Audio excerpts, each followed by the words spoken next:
Have you seen the tiny manticore? Yes. That's what I think of. Oh, I'm doing a bad job. I ran out there to warn everybody, but I think everyone had already opened their packs. No. Apologies, folks, for the unprofessional nature of this broadcast. As we start off here, it looks like Jesse Hill on the play on Mono Green Devotion. Pretty interesting deck here. Capable of doing some very degenerate things involving Nykthos, Garruk. Oh, yeah, this is the guy that beat me. His deck is super fun. Yes. It plays Garruk I want to play that deck. pretty fast. This is not where I want to be. Well, the Penis Assassin? Penis Assassin's always fun. Oh my. Is that any good? Does he have a Nykthos? Yes. Holy poop. Good grief. So, 1, 2, 3, 4, 5, 6, 7, But 8. we've never. I still haven't finished my introductions here because 14 mana next turn. Josh is on Bant control here, and he could play a land in Supreme Verdict, right? Oh my goodness. And that's exactly what he did. Oh my goodness. This just got ugly. Yep. Oh, I was so excited too. Yeah, I was too. Now we have to attack with this lonely Mutavault. There's a point at which it may not be worthwhile to play the second or the third copy of the Burning-Tree. Not if you're playing this deck. You gotta go all in. I mean, I guess, but when you're Right, it's the right play, but it's not the fun play. when you're facing down your Bant control opponent who's on 3 lands, And it's your buddy who knows what he's playing. yeah, I guarantee these guys came in the same car. I guarantee you that he knew what was coming here. We're gonna throw this Mutavault at him.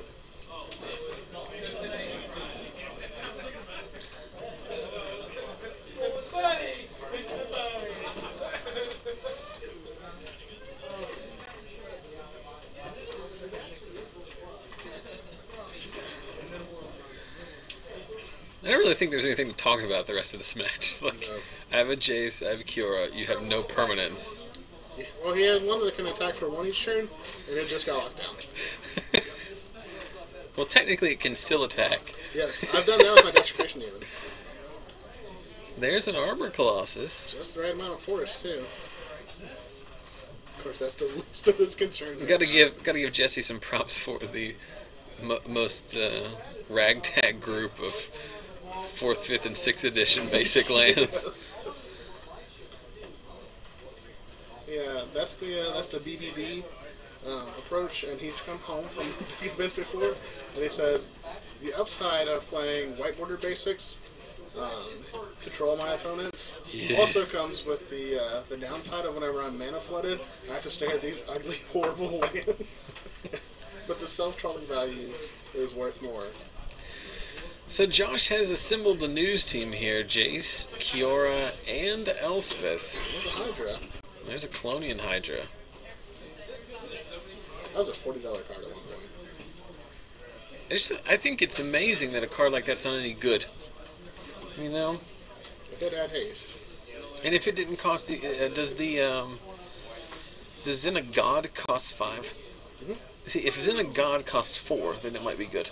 Right? Because you can immediately attack for, what, 12? Yeah. But since they occupy the same point in the curve, it seems useless.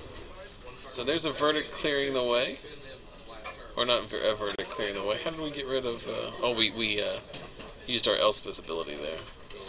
But Kiora's going to go ultimate here next turn, at which point this game ends. So he was primed to make a comeback here with this Nylea, but now we're not even letting him have this useless enchantment. Yes. This is in no way a threat to me. Super bad You giant can't growth. There's no way I'm letting your Mutavault get up to a 3/3. Aren't they all on ultimate here? Like Jace plus... No, that's -3. But Jace ultimate's at 8, right? Yeah. So we have our Kiora emblem here. So all these soldiers are going to be led by a giant Kraken into battle now. No Kraken in there, sir. No. I need Krakens for myself. Everyone needs a good Kraken. Goat. I mean, if you're going to choose a replacement, Goat is the best choice. Yeah, don't pick that 8/8 Vigilant Elemental token that's in there. Goat is the next closest. I mean, Garruk meets a resolve, and that's enough for Jesse to scoop him up. So that game... So let's see, just based on what we saw for the rest of the game, how that game would have gone. He could have cast all the spells that he cast the next 3 turns on his next turn. On his turn 4. He would have had access to 2, 4, 6, 7 devotion, and he had 4 lands. So 8 mana, go down to 6, untap, get another 7 mana, so 13 mana. So you could cast Arbor Colossus. He could have cast Garruk, Arbor Colossus, -3 the Garruk, put Nylea in play. All of these things would have been great, but unfortunately a Supreme Verdict from Josh made it all irrelevant. So Bant Control gets game 1, as it probably more than likely should. I would think this is the Bant Control deck's match to win. Let's reset the tournament here, top 8. So Jesse on the play here. We'll see if he has the same kind of explosive start that he had last game. This game, he's going to be able to do a lot more with it because his opponent cannot Supreme Verdict on. He's going being on the play. Obviously, he gets ahead of the curve there, but he does not have a Burning-Tree Chain. Instead, just an Elvish Mystic. The turn 2 Elvish Mystic, most deadly of Elvish Mystics. The most top decked of Elvish Mystics. I don't know. He could have been playing around. He's playing around Force Spike. He's playing around. There's nothing he could. There's nothing he could have played around. What was that? That has to be an elixir because it only costs 1 mana.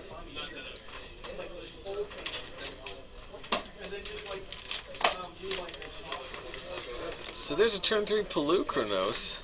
It's not bad. It's a 5/5. It's the good Polukranos because it's the dual deck one that actually looks like a Hydra. George is here. I knew this as he smacked me in the head with everything that he has. Sorry, guys. There's not anyone who's more conscious of trying to be quiet when he comes in than George, yet so also the loudest person. I definitely appreciate his attempts to be courteous, but in doing so, also the worst. He just tries so hard and fails so hard as well. So we got D-Sphere on the Polukranos, and then follow up play with a Kalonian Hydra. And if we have an Unravel the Aether, we could see a big attack for, but we're going to see an attack for 8 this turn. Azorius Charm. Oh, that's the best. Josh is all answers all the time, and it feels like cheating. We'll get you on 4 of them.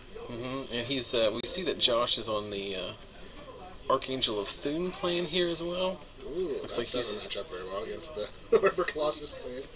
No, but that is how he's sideboarded. His hand is Basic Island, Elspeth, Archangel, and Dissolve. So, pretty good spot to be in. Just passes back, so we're gonna take eat an attack from that Colossus. But we're also gonna be able to dissolve something here if we want to. So down to 12 we go.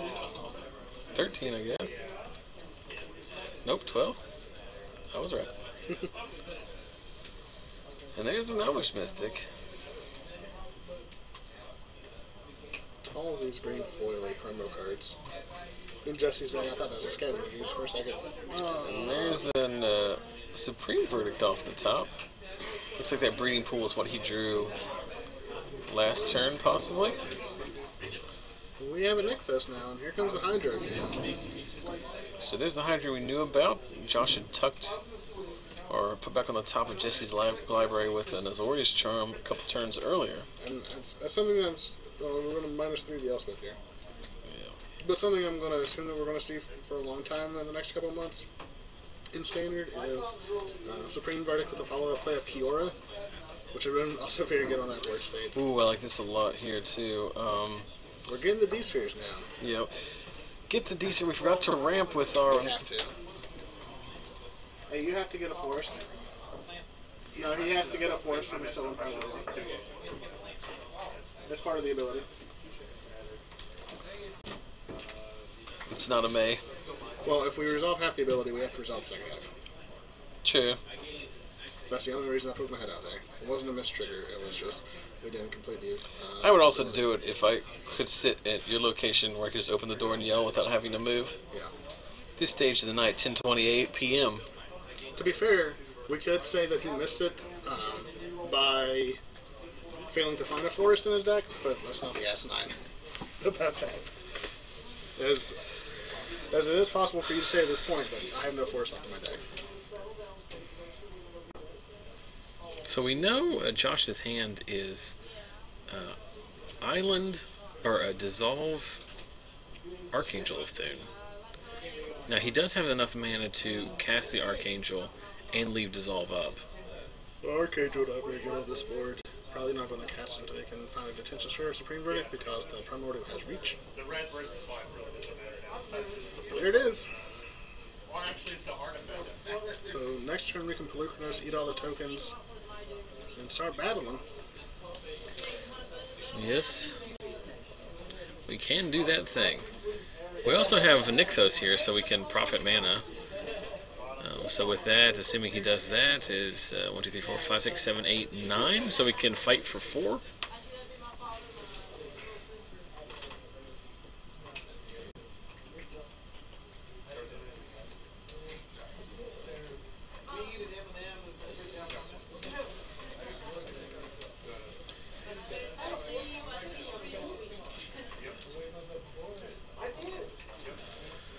So let's make 4 mana. 5, 6, 7, 8, 9. So that's a Polukranos monstrosity for 4. We're just outright killing the angel. Mm-hmm. How does that work? We monstrous. Mm-hmm. The angel trigger goes on the stack after she's dead, and he gains 3 life. Because there's a lifelink? Yeah, I think it's just fucked. This board state is beyond repair, though. I don't. At some point, it's up to them to Right. maintain things. But yeah, the lifelink trigger does. He should gain 3 life. But the Oh, I think they also got it because they ticked him up to 15. okay. So he probably just noted it off camera and. But the angel wouldn't be alive. Oh yeah. Oh, someone's figured it out. There's a dice on one of those tokens now. So we got it. They figured it out. All was right. Alright. Whatever. So we've got a 9/9 Polukranos, a 6/8 Sylvan Primordial, 2 cards in his hand now, and a Nykthos. He really needs his other copy of Sylvan Primordial, but we know the last card in Josh's hand is a Dissolve.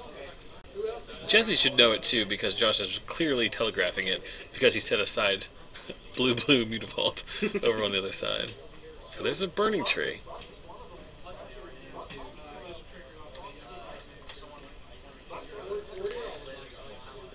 And serve in at Elspeth and just chump here. See, that's the problem, is that these creatures are enormous, but they don't have trample. So The Nylea is definitely the missing part of this equation here. And Nylea usually not a card that you leave in against these decks because you don't have enough devotion activator.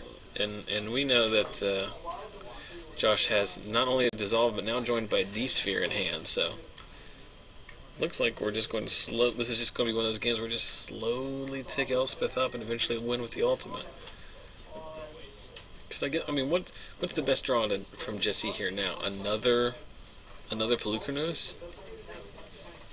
Well, another Polukranos kills his that he has on the battlefield. Good draw here would be Bramble Crush or Oh yeah, Bramble Crush, yeah. Sylvan Primordial to get rid of the Elspeth. I don't think he plays Bramble Crush. So. Yeah, I was thinking of this odd scenario in which he would have enough mana to be able to kill all the tokens and then kill the Elspeth with the Primordial, but obviously that's a pretty... And Elspeth has made it back to the point now where she -3 again. And stick around. And there's another Archangel off the top, so... Yikes. Someone is pissed off at Counterflux.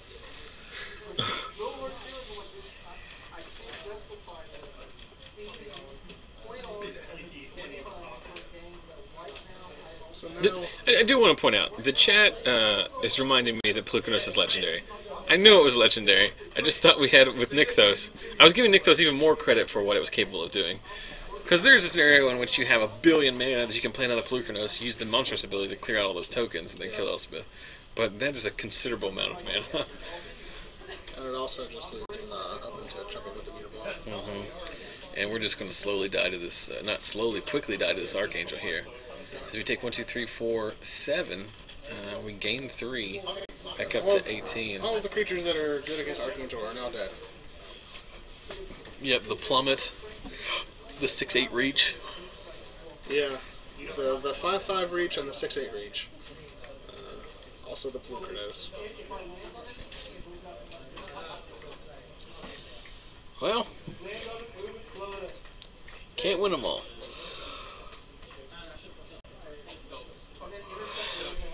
He made a good run. He gets 4 packs for his effort tonight.